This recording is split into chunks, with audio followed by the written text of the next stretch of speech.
Hi everyone, welcome to my family room. I figured I'd give you a different view. You get tired of staring at my office. Hey, I wanted to just thank you for tuning in and watching this video. It's our latest market update for October and things that are happening for the end of the year. I'm sure like me, you guys are all pretty happy that the elections are over with, although technically not really over with, but hopefully over with soon. This should be a pretty interesting video. There's a lot going on. It's been one heck of a year. It's made it pretty interesting to watch and to talk about. So I hope you enjoy the video. Hope everybody has a wonderful Thanksgiving. Thank you again. God bless.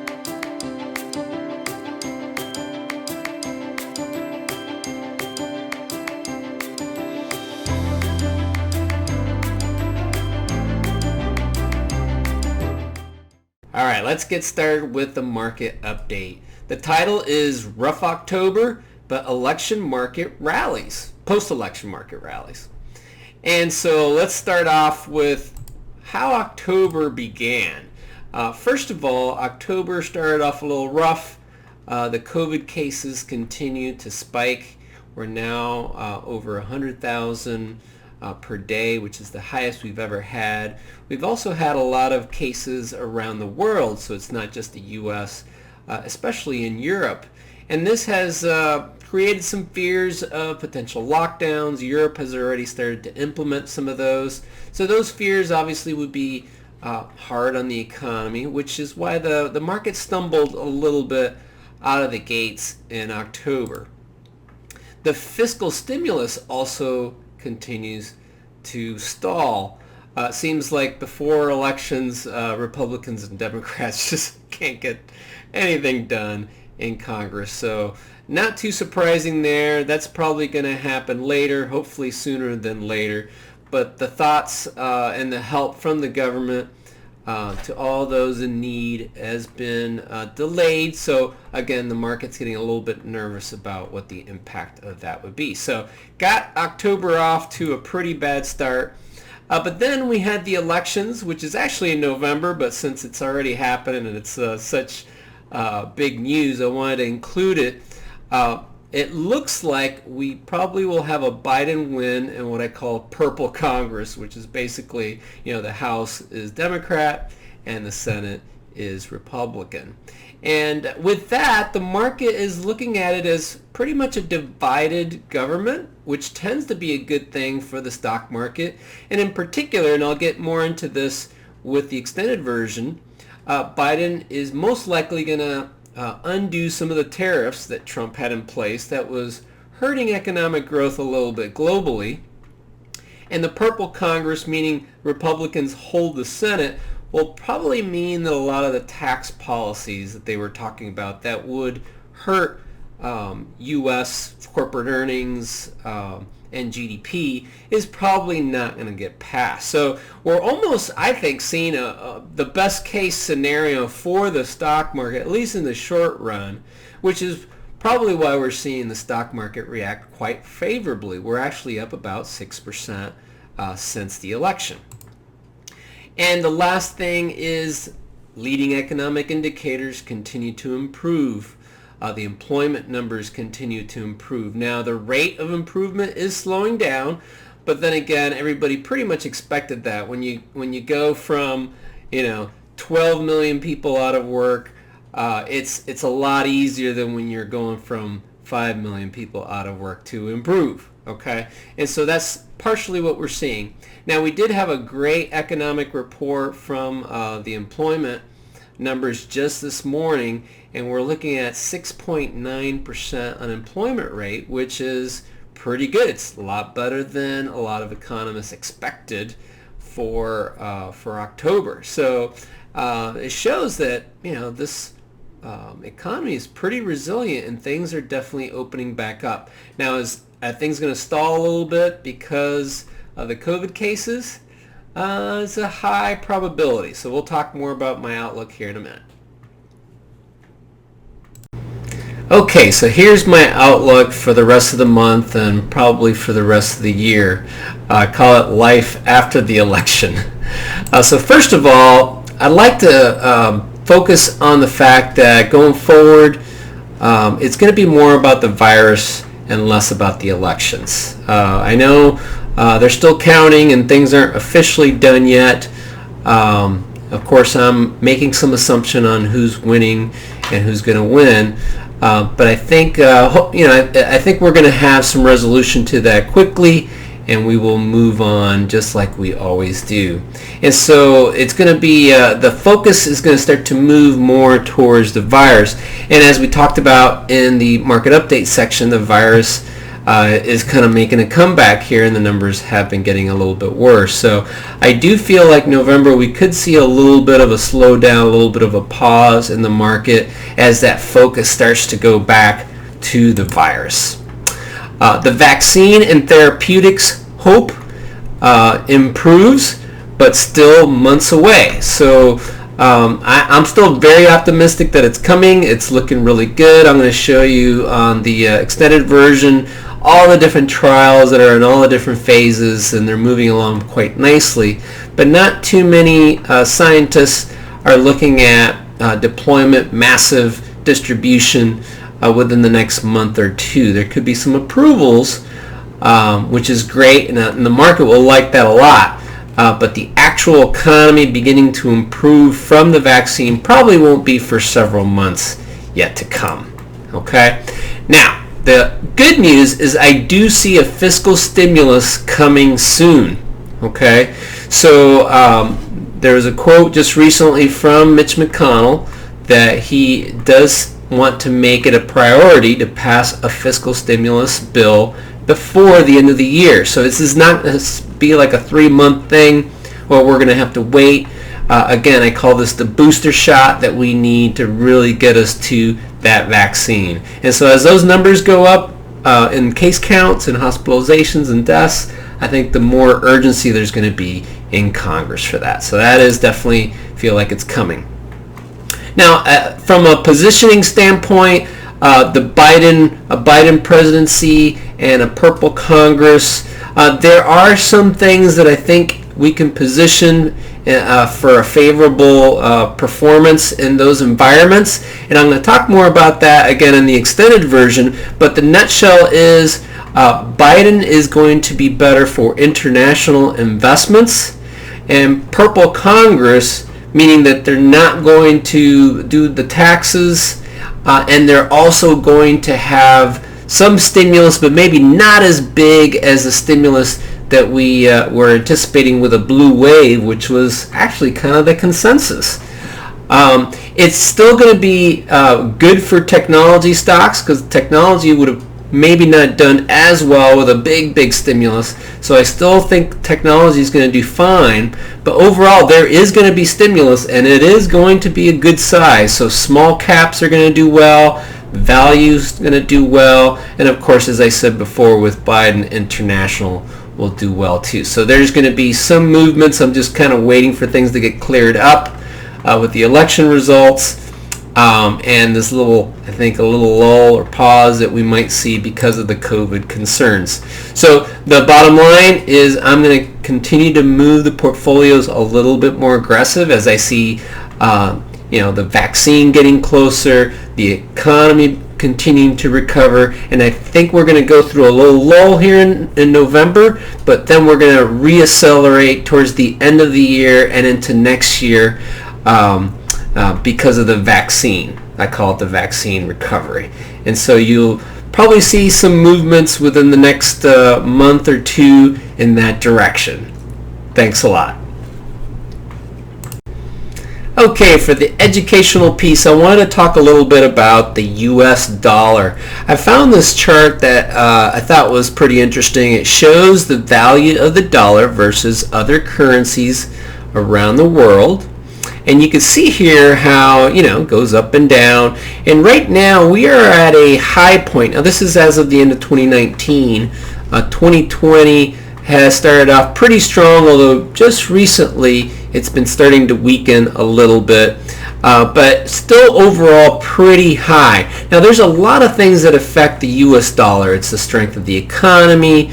It's that our interest rates are a little higher than other countries. That makes the dollar more attractive. And of course, you all know is the dollar is the reserve currency of the world, meaning that other countries need the dollar for trade. And so, with trade going on, they need dollars in their reserve so they can buy goods and services. So there's always a lot of demand for the dollar. But my point here is that it doesn't always stay up this high. It's most likely going to start to weaken. We're already starting to see some signs of that. And so as the dollar weakens, what are some things that could be attractive to be invested in? Well, you want to own other currencies, right? And the way you own other currencies is by buying international stocks. Okay, it could be stocks in Europe and Asia, other countries, because you'll be owning the currencies of these other countries. So that's one way to go. The other way you can go is you can buy commodities. These are things that you use dollars to buy, but when the dollar goes down, they go up because you need more dollars to buy them. Make sense? So things like gold, oil, different precious metals, or even industrial metals. And lastly, small cap stocks can also do well when the dollar goes down. They are less dependent on the dollar because most of the trade that small companies do are locally here in the United States versus large companies that do a lot of international trade. And so small companies can also be a beneficiary of a weaker dollar. So as you may have already started to see, some of the trades that I was talking about in the outlook really relate to the dollar weakening as well. More international, more small cap, and also having that gold exposure, which we've had for several months. Okay? And as always, you know me, I always like to end with an inspirational message. The one for this month is pretty simple. It's basically small but consistent effort can transform the world. So a lot of you know me, I'm kind of a nerdy guy. So I found this cool little illustration. It's math. You get 1 to the 365th power, it still ends up as 1. But when you get 1.01 to the 365th power, that equals 37.7. That's a huge difference. So doing nothing at all versus a small, consistent effort. So obviously, there's a lot of different ways that we could apply this message. One might be, as your advisor, sometimes I feel like I don't make these huge, big changes in your portfolio that make these monumental impacts on your performance and in your life. But I feel like if I can just make lots of small, little incremental things that benefit you over time and do it consistently, that I can make a pretty big difference. And this is probably true for you as well in your work and what you do. So that's one way we could look at it. But in light of the month, which is November and Thanksgiving, I also wanted you to think about how this could apply to being thankful. It doesn't have to be some big thing. It could just be a lot of small little things that you can show your appreciation or your thankfulness for your family, your spouse, for people that work with you or that work for you, or just the lady at the register at Publix. And my point is, you don't have to buy them flowers necessarily, although that is recommended for your spouse. But it could just be a smile. It could be a thank you. It could be a lending hand. Clapping, whatever it might be. These things over time, done consistently, can make a huge impact. And so I hope you guys remember that in these Thanksgiving times. Thank you so much for your business, and I'm very thankful for the career that I have put together through Heartwood, and the relationships that I have in you. You guys help me and my family. Very, very thankful. I hope you all have a wonderful Thanksgiving, and I'll be talking to you soon.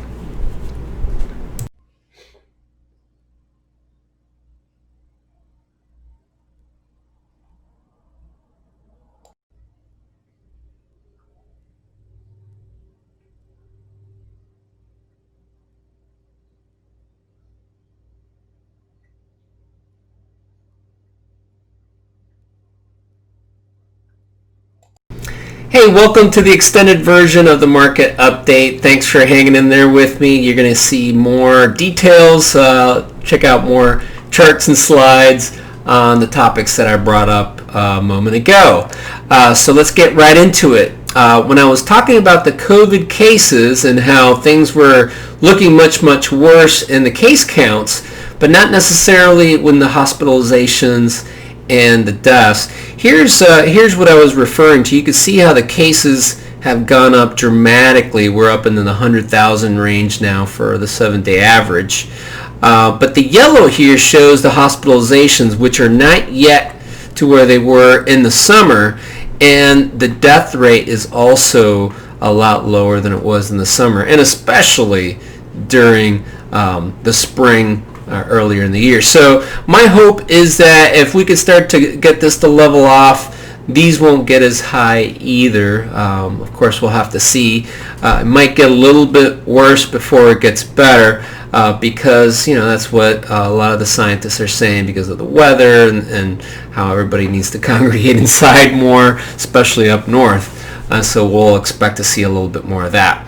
Now, I will make the last point too, is testing has been going up. Now, the rates of positivity are going up as well. So when you hear, well, it's just more testing, well, yes, that's part of it, but it also is, there is more spread of the virus. So it's a little bit of both, really. So everybody's pretty much right in that scenario. So, that's definitely something to be very cautious of and watching closely. Now, in the outlook, you heard me talk about how the vaccines are coming, but they're still probably months away.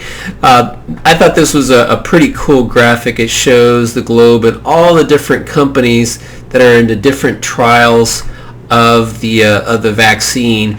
I know the numbers are a little small, but there's a lot of them that are in phase 3 already, which is the last phase of getting a vaccine approved. That basically means that it most likely works. They're just making sure it's safe and effective and not a lot of side effects, right? And so that process can still take some time, but again, they've been moving along very quickly here in the States. We have Operation Warp Speed, which is moving things along. I think there could be an approval by the end of the year. There could be shots in arms, possibly even by the end of the year, but widely distributed, we're talking probably first, second quarter of next year. But again, the market's going to be reacting to that as that news starts to become evident, but the economy won't get that reaction until people start feeling better and start getting those vaccines. But you can see there is a lot of progress being made, and it is coming. So in the market update, I talked about the Biden win, which again is not a done deal, but it's looking that way. And the purple Congress, the market is reacting quite favorably to this. And I wanted to show you basically why. I gave you the nutshell, but here's more of the graphics. So you can see on the left, this is what was the impact of the tax law changes that happened under Trump. It was a pretty nice bump up in GDP because of the tax ramifications. This chart coming from the Tax Foundation, and also the other one is Tooth, so everything is fair here, coming from the same source, shows that the tariffs were actually having a negative impact of about 0.5% to GDP, undoing a good chunk of the benefit of the tax cuts that occurred back in 2017. And so if we see a Biden presidency who's already said that he doesn't like the tariff policy, he's more about doing more unilateral agreements with other countries to try to rein in China, which we'll see if that works. Hopefully it will. That would be positive for global growth, since the tariffs have been creating a negative impact. Okay. Now on the flip side, we see that the Biden's tax plan was going to have negative long-term impacts on GDP. Shows here of minus 1.62 on GDP, which is pretty significant when GDP is normally in the 2 to 3% range on a good level. And so now that we have what I call the purple Congress, which the Senate holds Republican, they're probably not going to be passing a lot of these laws, which means that we're going to have this probably similar tax laws that we have now. So we got no tariffs and no extra taxes. I see this as a pretty good scenario overall going forward for the market, and it seems like the market agrees.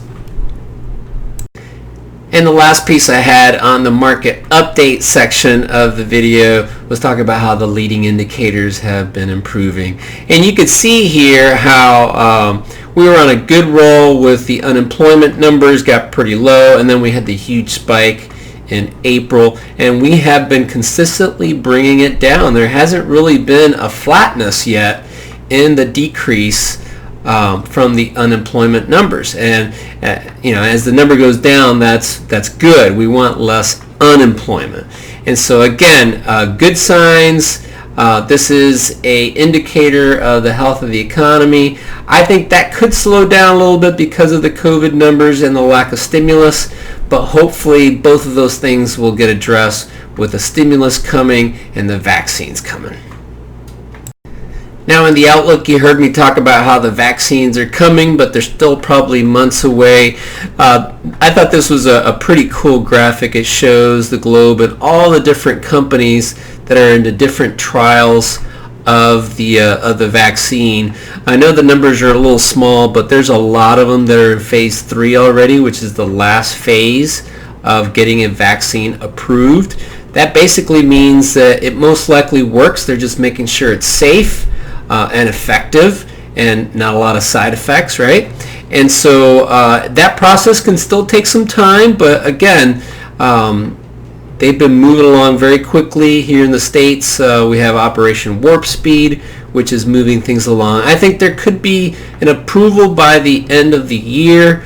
There could be shots in arms, possibly even by the end of the year, but widely distributed, we're talking probably first, second quarter of next year. But again, the market's going to be reacting to that as that news starts to become evident, but the economy won't get that reaction until people start feeling better and start getting those vaccines. But you can see there is a lot of progress being made, and it is coming.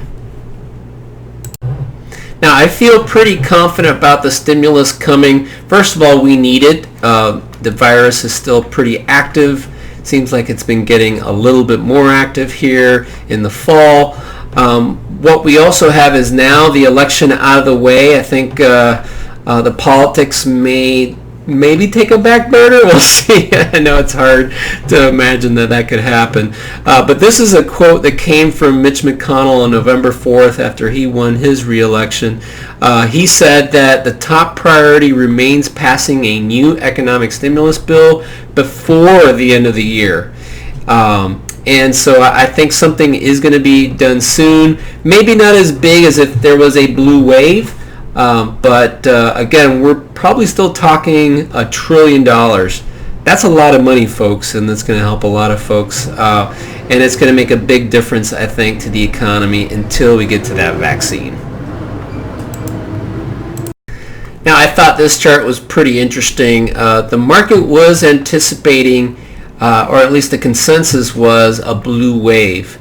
And since we did not get that, and we have the Republicans most likely holding the Senate, although again, that's not 100%. There's some runoff races in Georgia that could change things, but most likely we're going to have gridlock in the House and Senate, I should say. So Congress overall.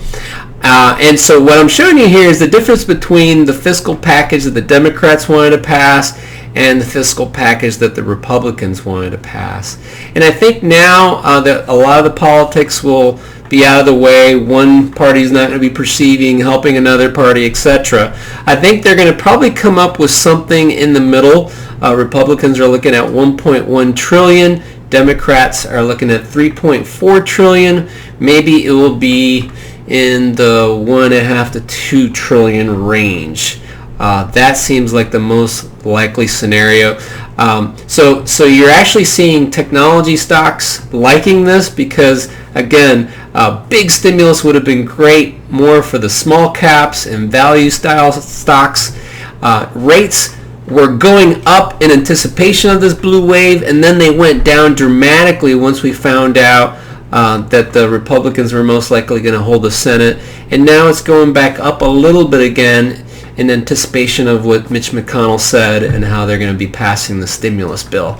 Interesting dynamics, changing constantly. It's a challenge to stay on top of, but it's pretty entertaining. And again, this is my last chart. I was talking about the Biden Purple Congress trade. Talked a little bit about in the previous slide of what different areas could be benefiting from Purple Congress in the fiscal package. But here, talking about how Biden could actually be good for emerging markets. And I also mentioned small caps and some of these other things, but particularly international and in particular emerging markets, because the most or the bulk of the tariffs were towards China. You can see here how the tariffs were actually hurting their stock market and their economy. So this is a ratio of the China stock market to the S&P 500. And so if those tariffs are removed, we could see this come back to where it was before, and that could be very good for international and in particular emerging markets. So you'll see me taking advantage of that here in the coming months.